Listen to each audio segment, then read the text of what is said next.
આભાર દોસ્તો, જો તમે ઇન્ટ્રો વિડીયો જોયો હશે તો તમને ખ્યાલ જ હશે કે મેં પહેલા વાત કરી હતી કે આ ચેનલ ઉપર આપણે બુક ધ મેજિક અને ધ પાવર વિશે વાત કરવાના છીએ. પહેલા હું બધા વિડીયો હિન્દીમાં અપલોડ કરી અને તમારી લોકો સાથે શેર કરવાની હતી, પરંતુ મને મારા ગુરુએ સમજાવ્યું કે હું ગુજરાતમાં રહું છું, તો ગુજરાતમાં પણ એવા લોકો હશે કે જેને હિન્દી અને ઇંગ્લિશ લેંગ્વેજ સમજવામાં પ્રોબ્લેમ થતો હશે, તો મારે મારી રિજનલ લેંગ્વેજમાં જ મારા બધા વિડીયો અપલોડ કરવા જોઈએ, જેથી હું વધારે લોકો સાથે કનેક્ટ થઈ શકું. તો ચાલો આજે આપણે આપણા સેશનની શરૂઆત કરીએ. આજના સમયમાં વાંચવાનો શોખ ઓછો થતો જાય છે લોકોમાં, તેથી જ મેં જે બુક વાંચી છે તેમાંથી શું શીખ્યું અને અનુભવ્યું તે આપણે આગળના અપકમિંગ વિડીયોઝમાં જોશું. આજના વિડીયોમાં આપણે બુક ધ મેજિક યાની જાદુ યાની ચમત્કાર નું ઓવરવ્યુ વિશે જાણશું અને પછીના 28 દિવસ બુકમાં જે પ્રેક્ટિસ આપેલી છે એના પર વાત કરશું. આ બુકની શરૂઆત કરતા પહેલા બધાને એક વિનંતી છે, જ્યારે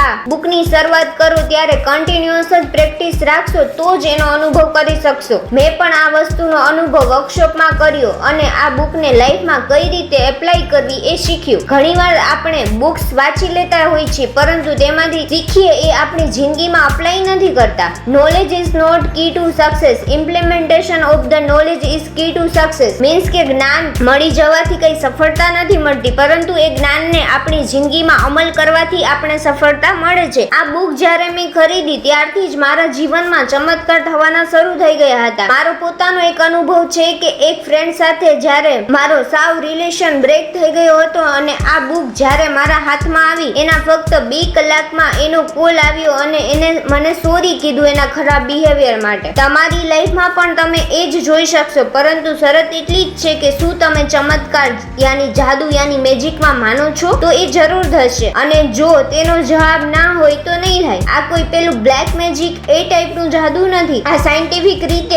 આપણા મહાન વૈજ્ઞાનિક આલ્બર્ટ આઇન્સ્ટાઈને પણ અનુભવેલી વસ્તુ છે, અને તે છે ગ્રેટિટ્યુડ યાની આભારની લાગણી ઓર કૃતજ્ઞતા. તમે શુક્રિયા, ધન્યવાદ, થેન્ક યુ એવા શબ્દોથી તમને જે ભાષામાં એની લાગણી વ્યક્ત કરવી હોય તે કરી શકો છો. આ બુકમાં આપણે આપણી લાઈફના મેઇન જે 4 એરિયાઝ છે, HRCM health, relationship, career, money, તેને કઈ રીતે બેલેન્સ કરવા ગ્રેટિટ્યુડની મદદથી એ જાણશું. કારણ કે કોઈ એક એરિયામાં પણ પ્રોબ્લેમ હશે તો આપણે આનંદથી જીવી નથી શકતા. કૃતજ્ઞતાની લાગણી જેનામાં વધુ હશે તેને વધુ મળશે, અને જેની પાસે નહીં હોય તેની પાસે જે કંઈ છે તે પણ છીનવાતું જશે. શરૂઆતમાં આ કરવું આપણી માટે થોડું અઘરું રહેશે, પરંતુ પછી એક આદત બની જશે. સ્ટાર્ટિંગ ફેઝમાં જાણી જોઈને ચમત્કારિક શબ્દ થેન્ક યુ વારંવાર યાદ કરી વિચારી ને બોલવો પડશે અને અનુભવવો પડશે. એ જ રીતે આચરણ પણ કરવું પડશે. ગ્રેટિટ્યુડની પ્રેક્ટિસ આપણે ત્યાં સુધી કરવાની છે જ્યાં સુધી એ આપણું સેકન્ડ નેચર, આદત, સ્વભાવ ન બની જાય, આપણા અસ્તિત્વનું અવિભાજ્ય અંગ ન બની જાય.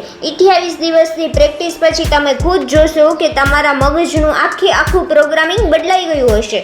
તમારે તમારા અર્ધ જાગૃત યાની સબકોન્શિયસ માઇન્ડ સુધી કૃતજ્ઞતાનું બીજ રોપવાનું છે. પછી તમને કોઈ પણ સંજોગો ચલિત નહીં કરી શકે. 28 દિવસમાં અમુક પ્રેક્ટિસ રાતની અને અમુક સવારની રહેશે. જ્યારે આપણે નાના હતા ત્યારે જેમ સાન્તા ક્લોઝ, પરીઓની કહાની, જાદુઈ જીનની શક્તિમાં જેટલું માનતા એ જ માનીને આ બુકની પ્રેક્ટિસ કરશો તો આ બુકના ઓથર યાની લેખક રોન્ડા બર્ન ખાતરી આપે છે કે તમારી લાઈફ બદલાઈ જશે. કદાચ તમને પણ માનવામાં નહીં આવે, પરંતુ તમે જ વિચારજો કે કોઈ વસ્તુ કે વ્યક્તિની પણ ગેરંટી નથી હોતી, તો આ ઓથર તો આપણે ગેરંટી આપે છે. તો બસ આ જ વાત પર વિશ્વાસ રાખી મેં આ બુકની બધી પ્રેક્ટિસ રેગ્યુલર કરી હતી અને અનુભવી. હું અત્યારે તમારી સમક્ષ બોલી રહી છું એનું મુખ્ય કારણ આ બુક જ છે. કારણ કે મને ફેબ્રુઆરી મહિનામાં તો ખબર જ ન હતી કે મારે લાઈફમાં શું કરવું, પરંતુ આ બુકની પ્રેક્ટિસ પૂરી થતાં જ મને મારું આખું કરિયર ક્લિયર થઈ ગયું હતું કે હું શેના માટે બની છું, મારે શું કરવું જેનાથી મને ખુશી મળે છે, બધું સમજાઈ ગયું. કૃતજ્ઞતા સૃષ્ટિના એક એવા વૈજ્ઞાનિક નિયમ મુજબ કામ કરે છે જે તમારા સમગ્ર જીવનનું સંચાલન કરે છે. આપણે બધા આકર્ષણના નિયમ વિશે તો ભણ્યા જ છીએ, બસ એની પર જ આ કામ કરે છે. પરંતુ મેં જે અનુભવ્યું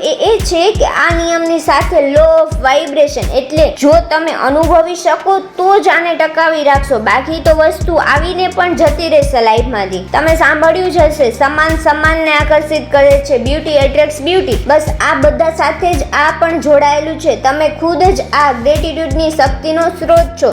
તમે જેવું વિચારો તથા અનુભવો છો એ જ પ્રકારની વસ્તુ અને વ્યક્તિને તમારી લાઈફમાં આકર્ષિત કરો છો. આ બુકના ઓથર કહે છે કે જે દિવસે તમે કૃતજ્ઞતાને તમારા રોજબરોજના જીવનમાં વણી લેશો તે દિવસથી ચમત્કારની શરૂઆત થાય છે. આ એનો પોતાનો અનુભવ છે. ખાલી થેન્ક યુ કહી દેવાથી આપણે કૃતજ્ઞ બની જતા નથી, પરંતુ કૃતજ્ઞતાની લાગણી અનુભવી એ મહત્વનું છે. પછી તો ચમત્કાર તમે ખુદ જ જોઈ શકશો. તમે કોણ છો, ક્યાં છો, તમારું વર્તમાન કાળ કેવો છે એ બધું ભૂલી જાઓ. કૃતજ્ઞતા રૂપી જાદુ તમારા સમગ્ર જીવનને પલટી કાઢશે તેની ખાતરી લેખક આપે છે. કૃતજ્ઞતા દાખવવાની શરૂઆત કરશો તે દિવસથી જ તમને તમારી ભૂલોનું પણ ભાન થવા લાગશે. આ બુકની પ્રેક્ટિસ માટે આપણે થોડો જ સમય આપવાનો છે. આખી દિનચર્ચામાં કઈ મોટો ફેરફાર નથી કરવાનો. હવે હું તમને જે શીખ્યું એ શેર કરું છું. આપણે આપણી પાસે જે વસ્તુઓ છે અત્યારે પ્રેઝન્ટ મોમેન્ટમાં એની પર ફોકસ કરવું જોઈએ, નહીં કે જે આપણી પાસે છે જ નહીં એના પર. આપણે બધા આજ તો કોમન મિસ્ટેક ભૂલ કરીએ છીએ કે જે આપણી પાસે નથી તેની પર જ વિચારી અને ફોકસ કરીએ છીએ, જેથી આપણે વર્તમાન ક્ષણનો આનંદ પણ ગુમાવીએ છીએ. તેથી જ એ જ દિવસથી મેં નક્કી કર્યું હતું કે હું મારી પાસે જે છે એની માટે દરરોજ ભગવાનનો આભાર માનીશ. મને ગ્રેટિટ્યુડની 2019 થી ખબર હતી, પરંતુ જ્યારે વર્કશોપમાં આનું પ્રેક્ટિકલ કર્યું કે આજુબાજુમાં જે કંઈ પણ વસ્તુ છે તેની પર નજર નાખો અને દિલથી 3 વાર thank you thank you thank you બોલો, એક પછી એક વસ્તુઓ જોઈને વિધાઉટ બ્રેક, મને ત્યારે પ્રથમવાર ગ્રેટિટ્યુડની અનુભૂતિ થઈ. તમે પણ આજે આ પ્રેક્ટિકલ કરી જુઓ શું થાય છે. કઈ રીતે કરશો કે સપોઝ અત્યારે મારી સમક્ષ ઘડિયાળ છે, તો ઘડિયાળ માટે હું કઈ રીતે વિચારીશ કે ઘડિયાળ છે એ આપણે સાચો સમય બતાવે છે અને અપ ટુ ડેટ રાખે છે, તો તેની માટે આભાર આભાર આભાર. તો મિત્રો, તમને જે કંઈ પણ અનુભવ થાય એ તમે નીચે કમેન્ટ સેક્શનમાં કહી શકશો. Thank you thank you thank you.